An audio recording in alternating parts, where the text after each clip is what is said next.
함께 고백한 말씀으로 간증이라는 제목으로 하나님께서 우리에게 베푸실 은혜를 확인하는 시간 되기를 간절히 소원합니다. 여러분이 만일 이 자리에 나와서 간증을 하게 된다면 여러분들은 어떤 말을 하겠습니까? 여러분들이 큰 교회에 가서 간증을 해달라고 부탁받아서 거기 가서 여러분들이 간증을 하려고 할 때 어떤 말을 준비하고 어떤 말을 하겠습니까? 본문 말씀은 사도 바울의 간증이에요. 오늘 이 사도 바울의 간증이 우리에게도 동일하게 적용된 간증이죠. 한국교회의 가장 나쁜 습관 중 하나가 무엇이냐면은 간증을 하나님께 영광을 돌리는 간증이 아니라 자기 자신의 영광을 보여주는 간증이 너무나도 많아요. 문제가 해결됐다거나 성공했다거나 일이 잘 되어졌다거나 어려운 일이 역전돼서 잘 되어졌다거나 그런 간증에 사람들은 듣기를 좋아하고 그런 간증자들이 너무나도 많죠. 그래서 간증을 들으면서 듣는 청중들은 이렇게 생각해요. 나도 저 사람처럼 저렇게 믿으면 저런 응답을 받을 수 있겠다라는 생각. 그러나 우리에게 있어서 참된 간증은요, 예수님이 나의 구주 되신다는 사실이에요. 그분이 나를 위해서 세상에 임하셨다는 사실이에요. 이것이 우리에게 참 간증이 되길 간절히 소원하는데 우리에게는 이 구원에 대한 간증보단 세상의 이적과 표적이 따르는 간증을 원하고 그 말을 하기 원하죠. 병이 고침받았다든지 성공이 되었다든지 이러한 간증이 우리에게 너무나도 매력적으로 들려요. 오늘 저와 여러분들이 구원에 관한 것이 우리에게 참 기쁨과 소망과 행복이 되어야 될 터인데 이상하게 어렵죠. 저는 성경을 보고 기도하면서 구원에 대한 부분을 묵상할 때마다 두 가지를 떠올려요. 첫 번째는 하나님의 구원에 있어서 내가 한 게 없다라는 것이죠. 그리고 두 번째는 하나님의 구원을 이루는 데 있어서 내가 할 게 없다라는 것이에요. 하나님의 구원을 생각할 때마다 한 게 없고 할 게 없다라는 것이 너무나도 명백하게 인정이 돼요. 그런데 이상하죠. 하나님께서 나를 구원하셨다, 한 게 없다라는 그 고백이 왜 그렇게 밋밋한지. 어떤 사람은 자기가 구원받은 것에 대하여 너무나도 감격하고 눈물 흘리는데 나는 그렇지 않거든. 가끔 가뭄에 콩나물이라고 그래야 되나요? 갑자기 표현이 기억이 안 나네. 그냥 가끔 그렇게 느낌이 올 뿐이지 매 순간 매 초마다 하나님께서 허락하신 구원에 기뻐하고 행복하고 감사해야 되는데 그게 나에게는 너무나도 어렵고 너무나도 먼 것처럼 느껴져요. 한 게 없어요. 차라리 내가 죄를 확실하게 깨닫고 내가 그 죄를 내 고행으로 해결해서 하나님께 용서받았다고 생각할 수 있다면 우리는 구원의 확신이 대단하겠죠. 마치 범죄를 저지른 자가 판사의 그 선고에 따라서 형을 살게 되면 그 형을 다 살면 일사부재의 법칙으로 인해서 더 이상 그 사람은 죄인이 아니에요. 내가 내 힘으로 나의 죄를 깨닫고 해결할 수 있다면 우리는 구원의 확신이 아주 강할 거예요. 마치 유대인들처럼요. 유대인들은요, 자신들이 구원받았다는 확신이 있었어요. 왜요? 나는 아브라함의 자손이에요. 나는 12지파야. 하나님께서 나에게 율법을 주셨어. 우리는 하나님께 선택받은 자야. 그 근거로 구원의 확신이 있었다는 것이죠. 근데 하나님께서는 우리가 연약할 때, 우리가 하나님이 누군지도 몰랐을 그때, 이 세상에 하나님이 분명히 계시다는 것을 이 눈으로, 이 일반적인 계시로 알 수 있게 해주셨음에도 불구하고 하나님을 알지 못하고 어둠 속에서 살아간 우리를 건져내셨다 그러잖아요. 그러다 보니까 구원의 감격, 구원의 기쁨 사실 잘 모르겠다는 것이죠. 할 게 없다라는 말도 우리를 매우 힘 빠지게 만들어요. 하나님의 열심이 우리 신앙의 근거죠. 나의 열심과 나의 행위가 신앙의 근거가 되지 않아요. 우리는 만약에 구원을 이루는 데 있어서 우리의 행위가 근거가 된다면 우리는 그 누구보다 열심히 신앙생활을 할 수 있을 거예요. 교회에 예배드리는 것과 헌금과 봉사와 전도와 선교가 내 구원을 이룰 수 있는 것이 된다면 우리는 그 구원을 이루기 위해서 열심히 신앙생활을 하겠죠. 근데 성경은 하나님의 열심밖에 기록되지 않아요. 아까 기도에 우리 데살로니가전서 말씀에도 기록되어 있잖아요. 하나님께서 친히 우리를 굳건하게 하시고 온전하게 해주신다고. 주님은 미쁘시니 그가 곧 이루실 것이라고 분명히 기록되어 있잖아요.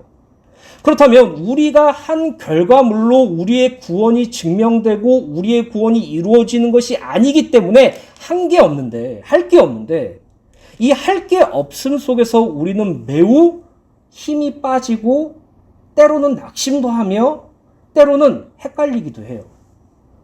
옆에 다른 교회 다른 성도는 계속 자기를 증명하거든요. 내가 주님 앞에 이런 일들을 했어. 내가 복음을 증거하고 전도와 선교에 올인했어. 내가 목사님을 잘 섬기고 교회를 위해서 헌금도 열심히 해서 이렇게 했어. 그럼 그 사람이 왠지 신앙이 뛰어나 보이고 그 사람은 왠지 하나님의 구원을 이루는 자 같이 보이기 때문에 우리가 힘이 빠지는 거예요. 사랑하는 주은혜 교회 성도 여러분, 구원은 우리가 구원 받았다는 것은 우리가 한 게 없어요. 또 우리의 구원을 성화의 자리에서 영화까지 이끌어 간다는 것은 그 구원에서 우리가 할 게 없어요. 거기서 구원의 감격이 없어 밋밋하고 힘이 빠져 있다면 그게 정답이에요. 그게 잘못된 게 아니라고요. 그게 진짜예요. 그 이유는 우리 본문 말씀에 있다가 확인할 거지만 하나님께서 은혜를 풍성히 넘치도록 부어주셔야지만이 우리가 죄인의 괴수였다는 사실을 깨닫고 그리스도 예수께서 그런 죄인된 나를 위해서 세상에 임하셨다라는 사실에 감격할 수 있는 것이에요. 하나님께서 은혜와 믿음과 사랑을 넘치도록 풍성하게 부어주셔야지만이 주님께서 나의 신앙을 지키시고 자라게 하시고 굳건하게 하시고 온전하게 하심을 분명하게 언약으로 붙잡으며 그분께 소망을 품며 위를 바라보는 신앙생활이 회복된다는 것이죠. 우리 주은혜 교회 성도 여러분, 하나님의 은혜를 구하세요. 여러분들의 삶 속에 여러분들의 영혼에 풍성이 넘치도록 부어달라고 간절히 기도하세요. 오늘 우리의 구원이 우리에게 있어서 참된 간증이 되기를 간절히 소원합니다. 지난주에 살펴본 디모데전서 1장 3절부터 11절의 말씀은 바울이 자신의 영적 아들인 디모데를 에베소에 체류시킨 목적이 유대 율법주의 이단을 경계시키기 위해서였음을 밝힌 바 있죠. 이 부분에서 바울은 이단에 빠진 자들의 어리석음을 지적하였고 율법의 제한성에 대하여도 지적하였어요.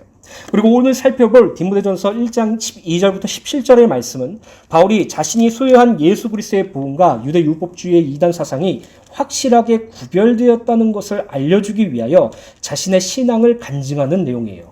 결국 우리가 너무나도 잘 아는 이 디모데전서 1장 12절부터 17절의 말씀은 바울의 가장 말하고 싶었던 자기 인생의 간증이었다는 것이죠. 동일하게도 우리에게도 적용된 간증이죠. 이것이 우리에게 참된 간증 되기를 간절히 소원합니다. 그럼 첫 번째로 능력과 충성입니다. 본문 디모데전서 1장 12절 말씀을 읽어드리도록 하겠습니다. 나를 능하게 하신 그리스도 예수 우리 주께 내가 감사함은 나를 충성되이 여겨 내게 직분을 맡기심이니. 이 한 구절 속에 두 가지 중요한 문맥이 있죠. 주님께서 나에게 능력을 베푸셨다라는 사실과 주님께서 나에게 충성스럽게 여기셨다라는 사실이에요. 대부분 성도들은 주 안에서 나오는 능력과 주 안에서 하는 충성이 성도 개인이 하나님께 상달해서 전해드려야 된다고 생각해요.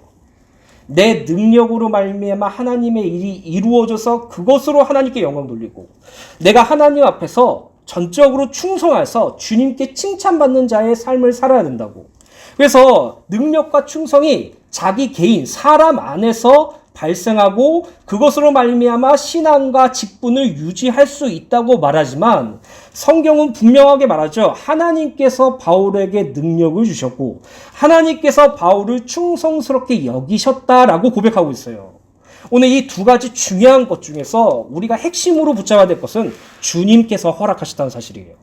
바울은 자신의 신앙 간증을 하는 것에 있어서 가장 먼저 한 고백은 주 예수 그리스도께서 자신에게 능력을 주시고 자기를 충성스럽게 여기셔서 하나님의 영광의 복음을 증거하는 직분을 맡겨주신 은혜에 대한 감사의 고백이죠. 12절에 12절에 보면 능하게 하신이라는 부분을 원어로 보면 가능하게 하다, 힘을 주다 라는 의미로 이 능력은 과거 바울이 회심과 더불어 소명을 받은 장소인 다메섹 도상에서 예수 그리스도와 인격적으로 만난 극적인 사건을 기점으로부터 받은 능력이에요. 쉽게 말씀드리면 그리스도 예수께서 사도 바울을 찾아오시고 그에게 구원을 베푸실 때 주신 능력이라고 말하는 것이죠. 바울은 예수 그리스도께서 주신 능력에 대하여 빌립보서 4장 13절에 이렇게 말하죠. 내게 능력 주시는 자 안에서 내가 모든 것을 할 수 있느니라 라고 고백하죠. 그렇다면 바울이 받은 능력은 무엇을 의미합니까? 바울이 병을 고치고 귀신을 쫓아내고 죽은 자를 살려내는 그런 능력을 의미합니까? 사도행전에 보면 사도 바울의 손수건만 가지고 있었는데 병이 나았단 말이 있죠. 그게 바로 주님께서 바울에게 허락하신 능력입니까? 아니에요. 여러분, 예수님께서 직접 말씀하셨잖아요. 거짓되고 음란한 세대가 표적을 구하나 나는 너희에게 보여줄 표적은 요나의 표적밖에 없다고 말했어요. 너희들이 원한 기적은 병 고치는 거, 귀신 들린 거 쫓아나는 거, 그 좁은 음식, 그 작은 음식으로 많은 사람들이 먹는 것, 그걸 너희들이 기적이라고 말하지만, 그런 표적으로 또 증명하라고 말하지만, 나는 너에게 줄 표적은 내가 너를 위해서 죽고 부활하는 것, 그거밖에 없어라고 말하는 것이에요. 하나님께서, 주님께서 사도 바울에게 주신 능력은 골로새서 1장 27절부터 29절 말씀 세 번역에 기록되어 있습니다. 하나님께서는 이방 사람 가운데 나타난 이 비밀의 영광이 얼마나 풍성한지를 성도들에게 알리려고 하셨습니다. 이 비밀은 여러분 안에 계신 그리스도요, 곧 영광의 소망입니다. 우리는 이 그리스도를 전합니다. 우리는 모든 사람을 그리스도 안에서 온전한 사람으로 세우기 위하여 모든 사람에게 권하며 지혜를 다하며 모든 사람을 가르칩니다. 이 일을 위하여 나도 내 속에서 능력으로 작용하는 그분의 활력을 따라 수고하며 애쓰고 있습니다. 주님께서 바울에게 주신 능력은 무엇입니까? 예수 그리스도의 복음을 증거하고 가르치는 것이에요. 오늘 우리가 이 땅에서 살아가면서 하나님께서 여러분에게 베푸시는 능력이 무엇입니까? 문제를 회피하는 능력이에요? 좋은 것을 선택해서 성공하는 능력이에요? 차라리 그건 무당집 가서 물어보세요. 주님께서 여러분들에게 주신 능력은 예수 그리스도의 복음을 증거하고 가르치는 것이에요. 그렇기 때문에 오늘날 우리가 주님께 능력을 강구해야 되겠죠. 우리의 주변 지인들과 살아가는 가족들이 예수 그리스도의 복음을 알 수 있도록, 그것을 증거할 수 있도록 나에게 능력을 부어달라고 하나님께 기도해야 되겠죠. 내게 능력 주신 자 안에서 모든 것을 할 수 있다라는 그 고백이 우리의 고백이 돼야 되겠죠. 사랑하는 주은혜교회 성도 여러분, 주님께 능력을 구하세요. 예수 그리스도의 복음을 증거할 수 있는 능력을 구하세요. 하나님의 말씀에 사로잡혀 예수가 그리스도라고 밝히 증언할 수 있는 그 능력을 주님께 구하세요. 그분께서 여러분들에게 부어주셨어요. 부어주실 것이에요. 풍성하게 주실 것이에요. 그 은혜를 날마다 누리게 되시길 간절히 소원합니다. 12절 하반절을 보면 바울은 예수 그리스도께서 자신을 충성되이 여기셔서 직분을 맡기셨다고 고백하죠. 여기 보면 이 어구가 잘 해석되어야 되는데 하나님께서 바울을 충성을 보시고 직분을 주신 것이 아니죠. 바울이 하나님 앞에 충성하고 바울이 하나님 앞에 순종하고 바울이 하나님께 열심히 신앙생활해서 그 사도직을 주셨다는 것이 아니죠. 하나님께서 바울을 충성스럽게 여기셔서 하나님의 영광의 복음을 증거할 수 있는 직분을 주셨다고 기록되어 있어요. 또 여기서 13절 14절에 보면 그때가 언제였냐? 내가 비방자고 박해자고 폭행자였을 그때 나를 위해서 예수님께서 이 세상에 오시고 나를 구원하시고 나를 충성스럽게 여겨서 직분을 허락하셨다고 기록되어 있어요. 이 충성을 원어로 보면 신실한 또는 믿을 만한 이란 의미를 지니는데 여기서 중요한 점은 바울이 주님께서 바울을 믿을 만한 존재로 여겨주셔서 직분을 허락하셨다는 사실이에요. 정리하자면 주님께서는 바울에게 충성을 요구한 것이 아니라 이미 충성스러운 존재로 보고 하나님의 영광의 복음을 전하는 직분을 부여하셨다는 사실에 감사의 고백을 하고 있는 것이에요. 그리고 우리도 동일하게 받았어요. 여러분, 하나님께서 바울에게만 능력을 주신 것이 아니에요.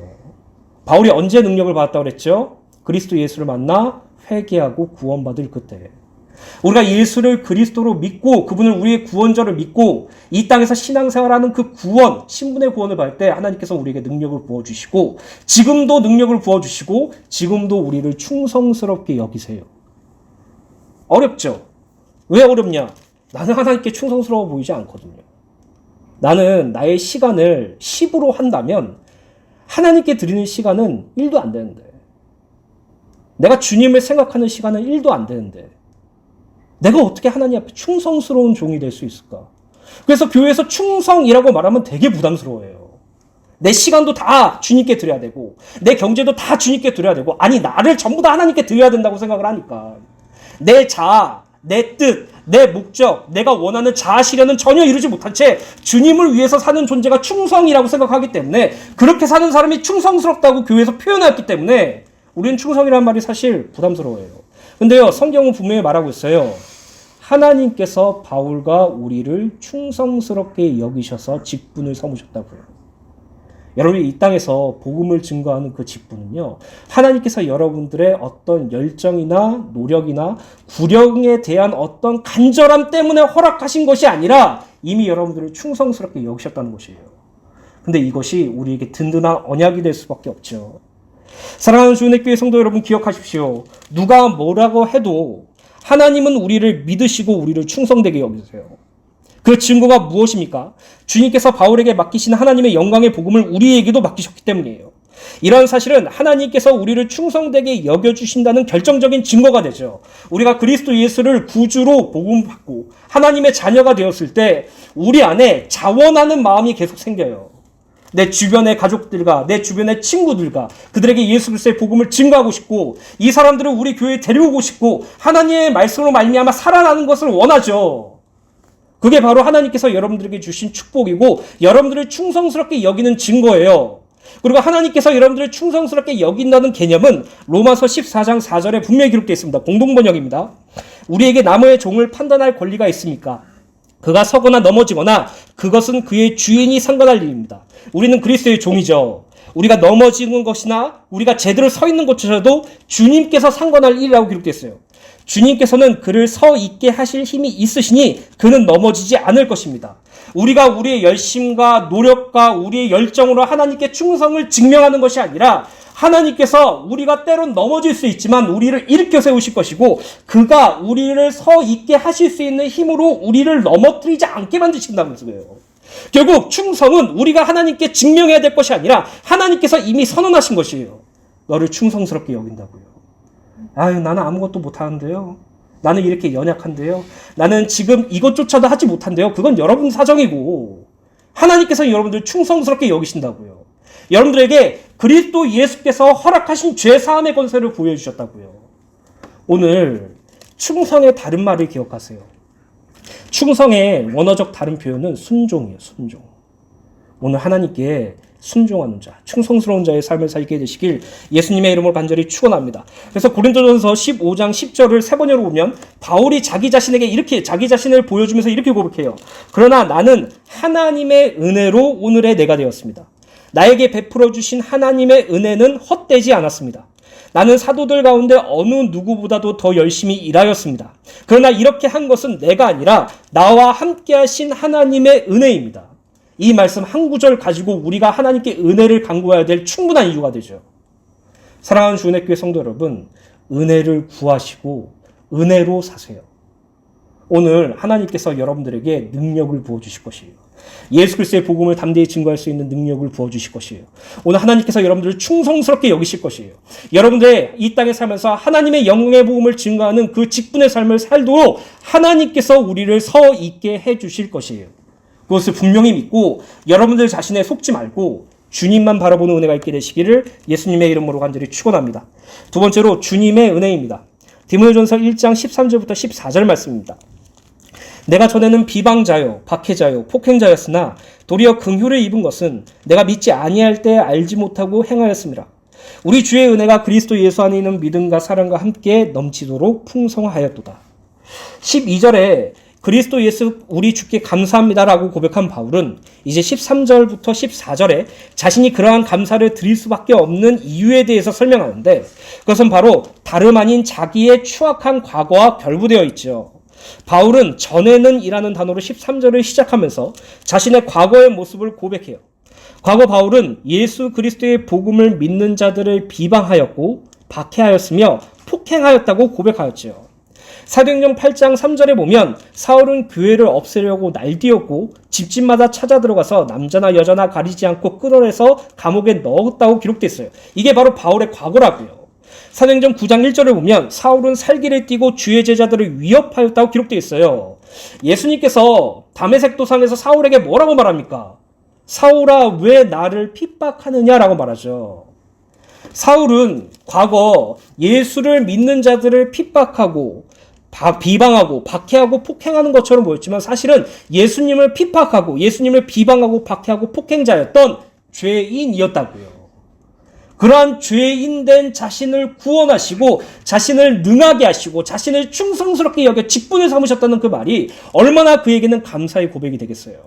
우리가 하나님을 떠나서 하나님이 누군지조차 몰랐을 그때, 그냥 부모님의 손에 끌려가서 교회를 다녔거나 친구들이나 내 주변의 지인들의 소개로 교회를 다녔을 그때, 하나님이 누군지도 몰랐을 그때, 죄인이었을 그때, 하나님과 원수였을 그때 예수 그리스도의 보혈로 우리를 구원하시고 우리를 능력을 허락하시고 우리를 충성스럽게 여겨 당신의 직분을 만드셨다는 거죠. 그래서 한 게 없다라는 게 얼마나 큰 축복인지 깨달으셔야 돼요. 할 게 없다라는 것이 얼마나 큰 언약인지 확인하셔야 돼요. 이 말씀을 통해서 사도 바울은 자신이 전에는 얼마나 하나님 앞에 죄인이었고 원수였고 하나님 앞에 비방자고 박해자고 폭행자였는지 고백하죠. 사도행전 26장 9절부터 11절 말씀 현대인의 성경으로 읽어드리겠습니다. 바울의 고백입니다. 나도 전에는 나사렛 예수님의 이름을 대적하는 일이라면 발벗고 나서야 할 것으로 생각하고 예루살렘에서 그 일을 직접 감행했습니다. 나는 대제사장들에게서 권한을 받아 많은 성도들을 감옥에 가뒀으며 그들을 죽이는 데에도 찬성했습니다. 그리고 모든 회당을 돌아다니면서 그들을 처벌하고 강제로 예수님을 저주하게 했습니다. 더욱이 그들에게 대하여 화가 머리끝까지 치밀어 오른 나는 외국의 여러 도시에게까지 가서 신자를 괴롭혔습니다. 바울이 구원받을 만한 조건이 있었을까요? 구제불능이잖아요. 죄인의 원수였잖아요.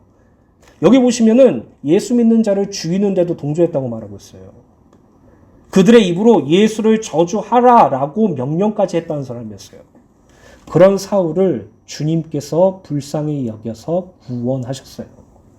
이것이 주님의 불가항력적인 은혜요, 무조건적인 은혜예요. 우리가 하나님의 불가항력적인 은혜가 뭔지 모르니까 구원이 뭔지 모르는 거예요. 무조건적인 은혜가 무엇인지 그냥 단어와 문맥으로만 아니까 하나님의 구원의 이름이 무엇인지 모르는 거예요. 그럼 너무나도 간단해지잖아요. 간구하시면 되잖아요. 하나님의 은혜를요. 주님의 은혜가 나의 삶을 숨쉬게 할 수 있게 해달라고 기도하시면 되잖아요. 이것이 우리의 기도 제목 되기를 간절히 소원합니다. 바울은 자신이 고백하고 있는 대로 과거에는 예수 그리스도와 그를 믿는 성도들에 대해 비방자, 박행자, 폭행자였죠. 한마디로 구제불능이었어요. 그러나 주님께서는 그런 자신을 심판의 대상으로 보지 않고 긍휼의 대상으로 보셨다고 고백하죠. 바울은 주님께서 자신이 믿지 아니할 때 알지 못하고 행한 것을 심판으로 보지 않으시고 멸망으로 보지 않으시고 그것을 불쌍히 여기시고 자신에게 은혜를 넘치도록 풍성하게 부어주셔서 그리스도 예수 안에서 얻은 믿음과 사랑을 누리게 하셨다고 고백해요. 14절 말씀 다시 한번 읽어드릴게요. 우리 주의 은혜가 그리스도 예수 안에 있는 믿음과 사랑과 함께 넘치도록 풍성하였도다. 이게 바울이 받은 하나님의 가장 큰 축복이고 이것이 우리가 받은 가장 큰 축복이며 우리가 간절히 구해야 될 가장 큰 축복이에요.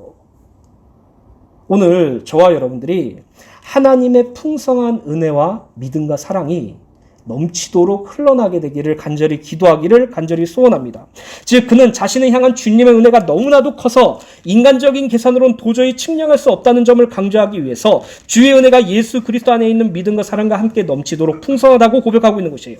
정리하자면 주님께서는 비방자요, 박행자요, 폭행자인 사울을 긍휼히 여기셔서 그에게 무조건적인 은혜와 사랑과 믿음을 넘치도록 풍성히 부어주심으로 그를 하나님의 영광의 복음을 증거하는 바울로 만드신 것이라는 것이죠.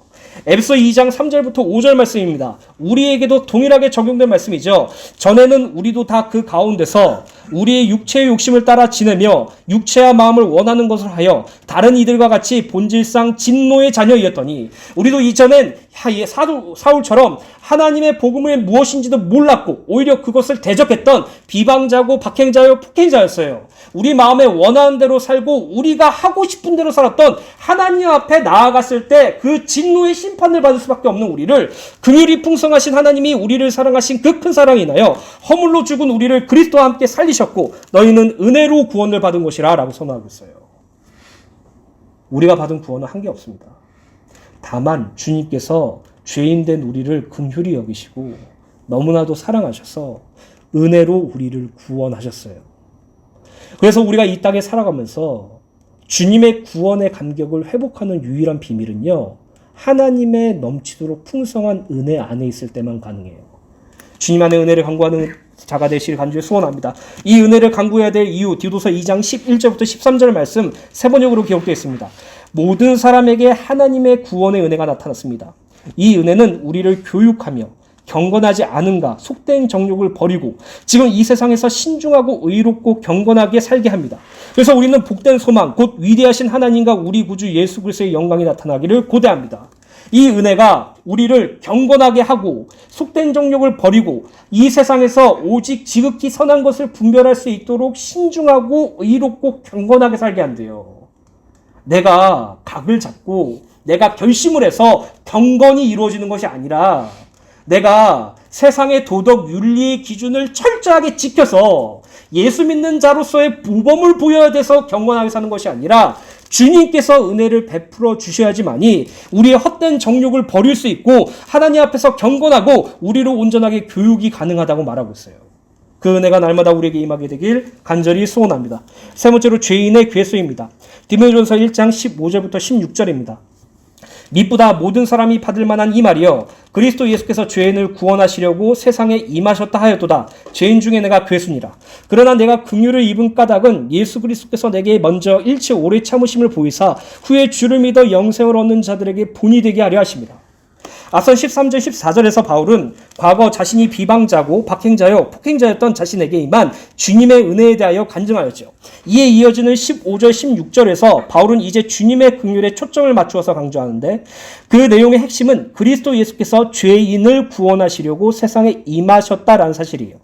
15절에 보면 미쁘다 모든 사람이 받을 만한 이 말이여 라고 기록되어 있는데 여기서 미쁘다라는 말은 믿을만하다라는 의미로 전적으로 확실하여 믿을 수 있음을 강조하는 어구예요.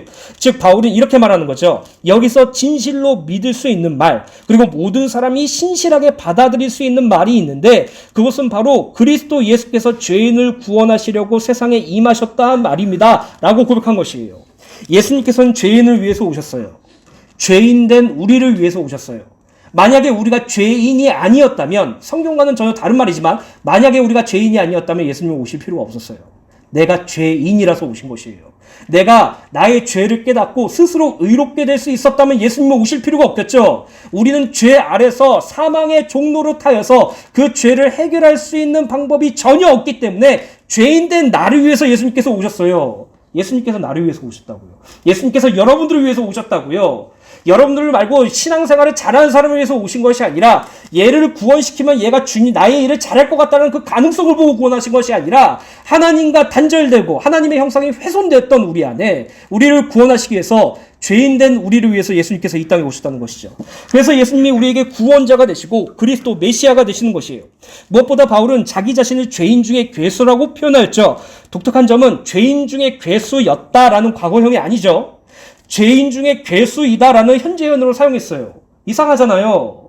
우리는 죄 해결받아서 죄인이 아니잖아요. 그래서 우리가 말했을 때는 과거 죄인이었던 우리를 구원해 주셔서 감사합니다라고 고백하잖아요.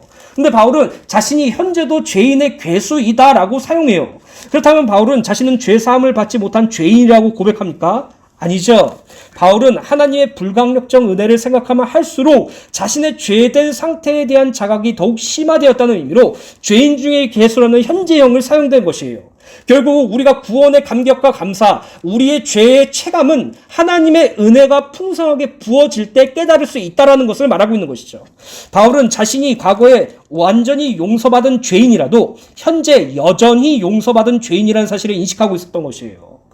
내가 나의 죄를 주님께서 용서하셨다는 그 사실이 과거로 끝나는 것이 아니라 현재에도 같이 방점을 찍고 여전히 용서받은 죄인으로서 죄인의 괴수라고 말하는 것이에요. 그렇기 때문에 그리스도 예수께서 죄인을 구원하시려고 세상에 임하셨다라는 이 고백이 미쁘다라고 고백할 수밖에 없는 거죠.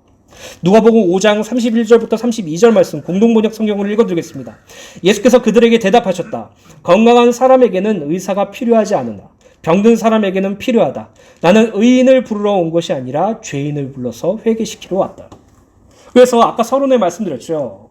만약에 우리가 우리 스스로 죄를 깨달을 수 있는 실력이 있고 우리가 우리의 죄를 스스로 해결할 수 있다는 그런 능력이 있다면 예수님께서는 이 땅에 오실 이유가 전혀 없어요.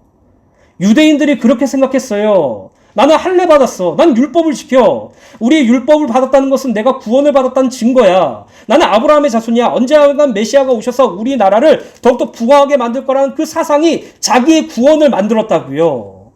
근데 하나님께서는, 예수님께서는 그들을 향해서 뭐라고 말합니까? 독사의 자식들이라고 말하잖아요. 너희는 너희 아비 마귀에서 났다 그러잖아요. 너희들이 마귀에서 난 이유에 대해서 말해줄까? 진리를 증거했음에도 진리를 모르기 때문이라고 말하고 있잖아요. 오늘날 우리가 죄인에서 의인으로, 하나님 사단의 종에서 하나님의 자녀로 바뀌어졌을 때 우리는 진리를 아는 존재로 바뀌어졌죠. 진리는 무엇입니까? 예수 그리스도의 복음이죠. 우리 이 복음을 알고 누리고 인정하고 고백하잖아요.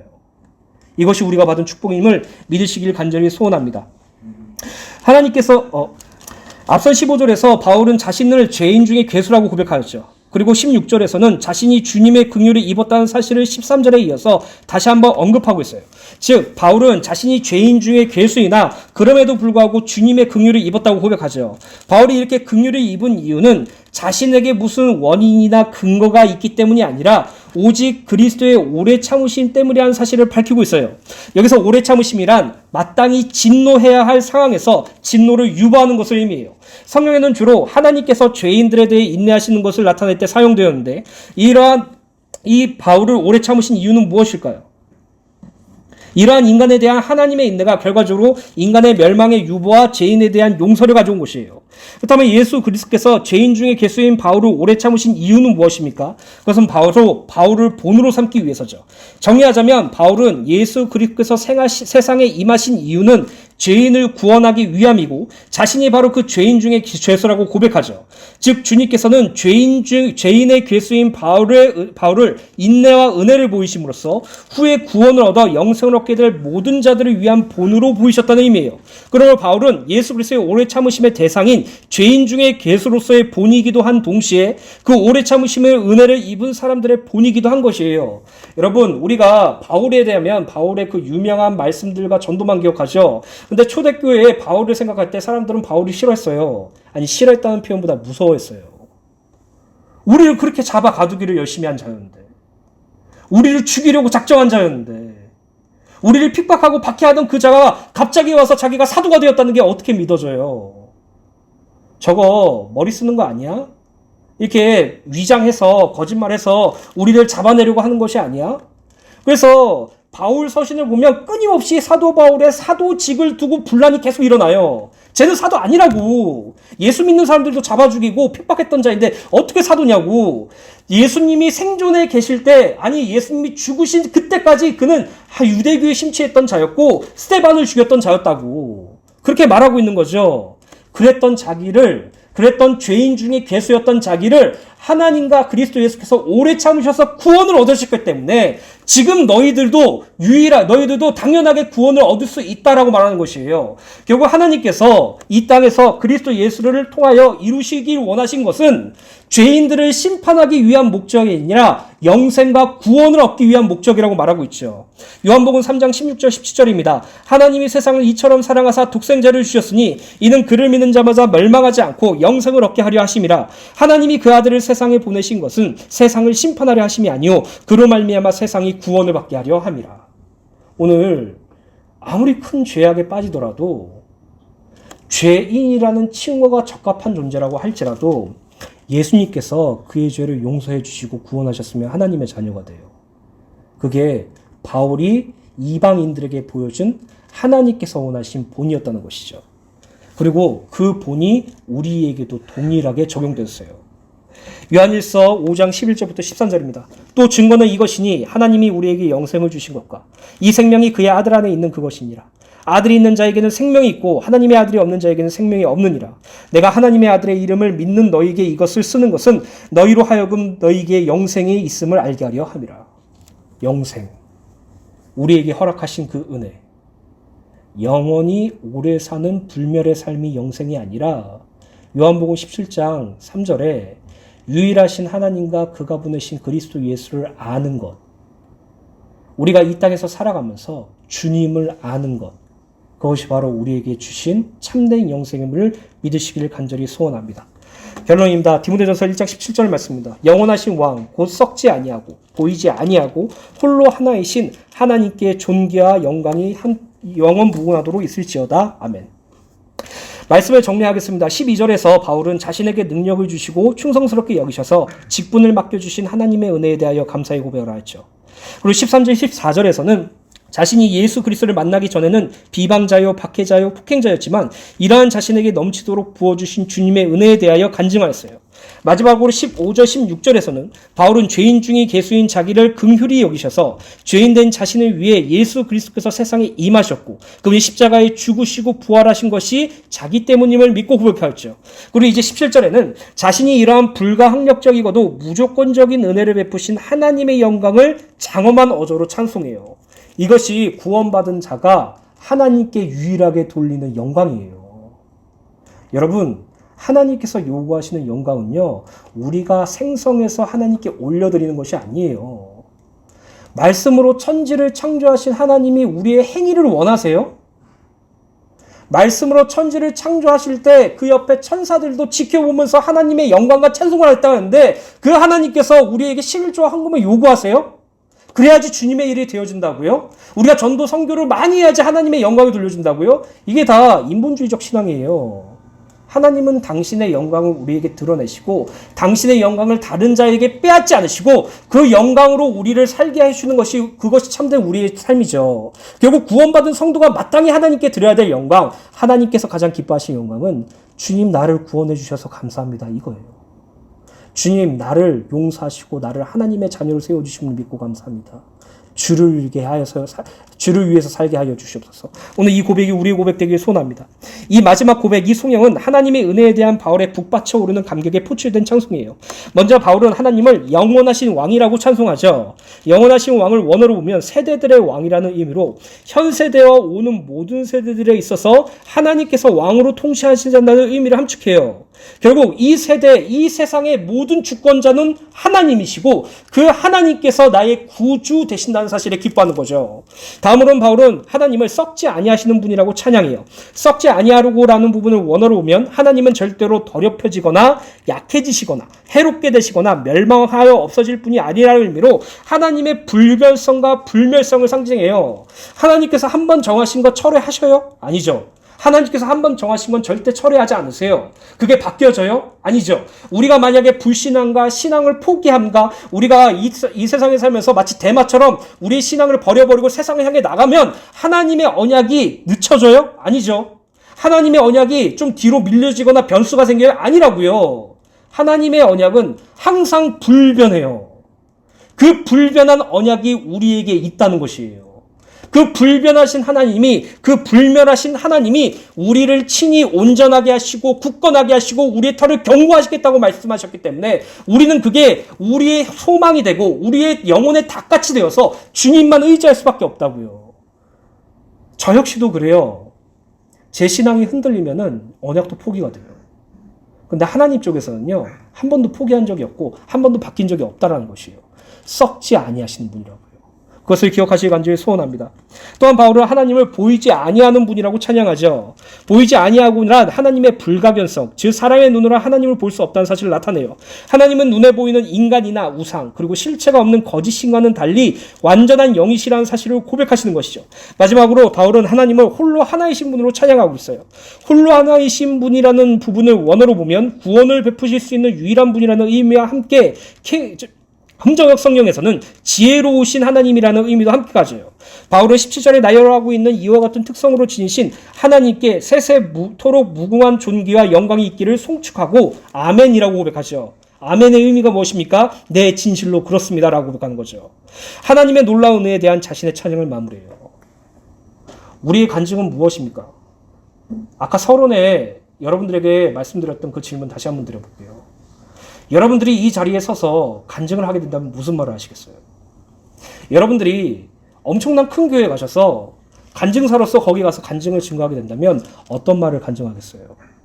우리의 간증은요, 예수를 나의 구주 삼고 성령과 피로써 거듭나니 이 세상에서 내 영혼이 하늘의 영광 누리도다. 이것이 우리의 간증이에요. 주님이 나를 구원하셨습니다. 이게 우리에게 참된 간증이에요. 우리가 살아가는 동안 끊임없이 구주 하나님을 찬양할 수 있는 비밀, 예수님이 나를 구원하셨습니다. 사랑하는 주은혜교회 성도 여러분, 우리의 간증이 이 구원이 되기를 간절히 소망하며 특별히 하나님께 풍성하고 넘치는 은혜를 간절히 간구하셔서 하나님의 불가항력적인 은혜와 무조건적인 은혜를 깨달아 구원의 감격과 구원의 완성을 소망하는 삶을 살아가게 되길 간절히 소원합니다.